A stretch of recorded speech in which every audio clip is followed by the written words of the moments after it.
Good evening, gentlemen. Welcome to the final part of our financial mathematics section or chapter.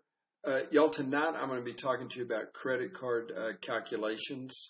In particular, there's a couple things that are of interest to anybody that has a credit card.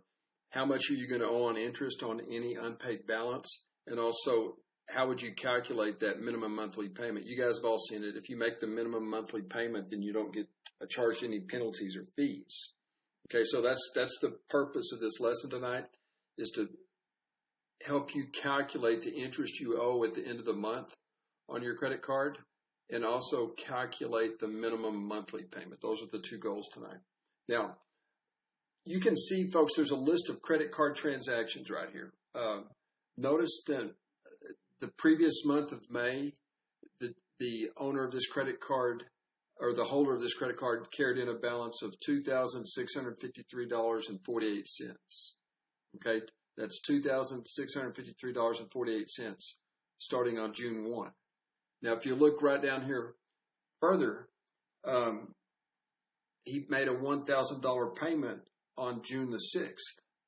Now, if you come down here, you can see what's going on with respect to recording this information with respect to your what they call your average daily balance. Okay, this balance right here existed for 5 days. And so we do, as part of a weighted average, we multiply that amount by 5. Okay, that's 5 days times this amount of dollars, and you get this figure right over here to the right. I've already done that calculation for you all. Okay, now if you come back up here, it was 2 days later. 2 days later, he bought some gas. Now you can see the 1,000 got subtracted from the 2,600 or so. You see this number right here got subtracted from that number. Okay, and I'm sorry, $1,000 got subtracted from this to give you this number right here. Is $1,000 payment. That's a payment or a credit, a payment. You see, so you take the 1,000 away from this to get this number, and then so for 2 days. The balance was this number right here, $1,653.48, right? That was for 2 days, and so you multiplied that balance for 2 days by the number of days to get this figure. And all the way down, then a day later, he had a charge of $138.43. And so you see, for 1 day, you had the 138 added to this to give you this figure. See, so that's why you multiplied 1 times that amount. All right, and it's that way all the way down. You see, for 8 days, the balance was $1828.16. For 8 days, the balance was $1828.16. That's why you multiplied 8 times $1828.16. And y'all, this is an example of what they call an average daily balance calculation. Okay, an average daily balance calculation. Now notice there's 30 days in the month of June. All these numbers add up, all these days add up to 30. 14, 22, 23, 25, 30, right? So that's 30 days in the month of June. And these varying balances were weighted according to the number of days they were outstanding. So if you give that a whole lot of or much thought at all, about the only way to do the balance there, the average daily balance would be to add up all these numbers, this number, this number, this number, this number, and this number, all appear here, here, here, here, and here, right? You see, folks, these 6 figures are just these 6 figures right here, okay? Now, I added them up and divided by the number of days, okay? And that makes quite a bit of sense. It's not the same balance all the way through. It's a weighted balance. They call it sometimes a weighted daily balance or an average daily balance. Now, it turns out when you do this calculation, add all these numbers up and divide by 30 days, you get this figure, $2,057.22 per day was the average daily balance. And if you take a look up there, that's believable. You see, for 5 days, it was 2,600 about. For 2 days, it was 1,600. You see, then it goes back and forth. But all of these days and all of these numbers give a weighted average of this amount right here. See? Now that's important, and that's really the hardest part of this whole thing is calculating the average daily balance. We use this average daily balance to figure out the interest owed during the month of June. Now, 1.2% is specified as the interest rate, and that's a monthly interest rate. A monthly interest rate, folks, you can see it right there. 1.2% is a monthly interest rate. Okay, so what are we going to do?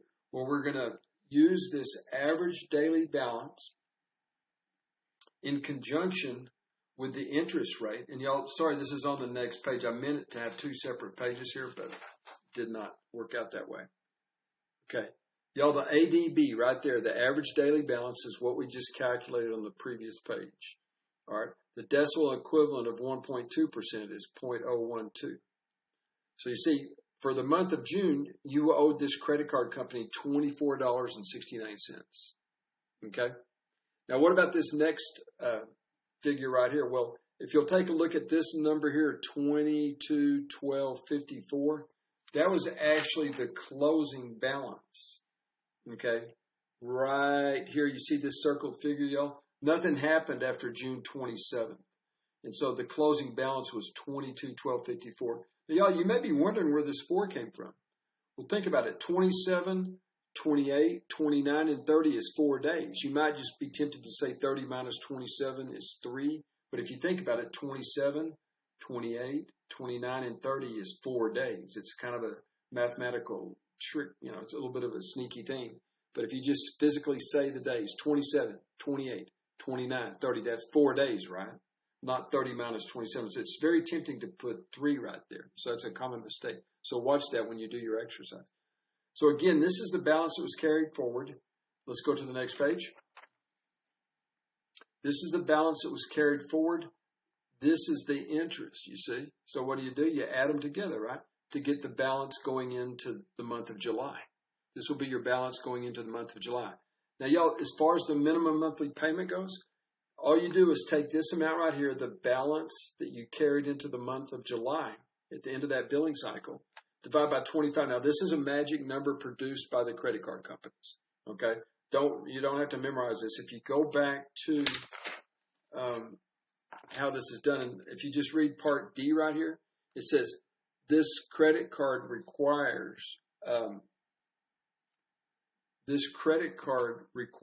a $30 minimum monthly payment if the balance due at the end of the period is less than 400, right? Less than 400. Well, boy, this isn't anything like less than 400, right? That is not, this number right here is not, it's greater than 400 big time, right? That number is greater than 400. Right? So since it's greater than 400, let's go back up here. It says what we have to do is actually take 1/25th of the balance due at the end of the billing period. 1/25th, folks. Now that'll be given to you. I hope, that's probably hardly even readable. Let's make that look bigger. All right. God, this thing. Okay, there we go. You would think it would autofocus, but it doesn't. But again, y'all, if you read that carefully, what we have to do is take 1/25th, or we have to divide 1/25th of the balance due at the end of the billing period, right? Well, that's exactly on this next page is what we got. We don't need to be all magged down here. Let's see. There we go. All right, y'all. Yeah, so that's that. That's how it's done. It's fairly straightforward. Now, the hardest part of it, you got to just read what it says, number one. And number two, you have to be able to take these transactions, these credit card transactions, and create this table. Okay, and if you take a look, you may want to look back at this, but just look at how this table came about. You see 6 minus 1 is that 5 right there? Okay, what's 8 minus 6? That's the 2 you see right there. 9 minus 8 is the 1 you see. 17 minus 9 is the 8 you see. 27 minus 17 is the 10 you see, right? But that magic kind of stops at the end. Once you're to the 27th, then nothing else happens. You see, no other activity happened past the 27th, right? No more activity happened past the 27th. And so at this point on the 27th, you had this balance on the 27th, the 28th, the 29th, and the 30th. That's 4 days. That's why that 4 is there. So be careful about that. That's a little bit of a gotcha. And also, these days do add up to 30, as you would anticipate. There are 30 days in the month of June. Okay? All right, fellas. Now, what I'm about to show you here is a document that's already stored on Canvas. But here's your assignment, and I'm just going to show it to you. But you can get it in Canvas. Now, let me squeeze it down a little. Come down here a little bit. There you go, folks. This is more or less the same one, similar to the one we just did. Is that now? It's not that readable actually, but now you guys are going to have to be the ones that fill all of this in. Okay, fill all this in to figure out what your average daily balance is, and then apply the interest rate to that, and proceed in a fashion similar to what I just showed you. This time, rather than send this to me via email, I want you to submit it as a document in Canvas. And if you just go to the Canvas, if you go to the assignment for this, you'll see that you can actually, rather than email it to me, which is kind of a clunky way of doing things, you can upload it within Canvas itself without doing the email functionality, okay? So again, you'll see it, and I'll try to describe that. But again, do not submit this. Just upload it, okay? Don't email it. You'll just upload it within Canvas, okay? And it'll tell you how to do that when you're in there. Okay, fellas. I hope you're all doing well, and we'll see you next time on the next lesson. Take care.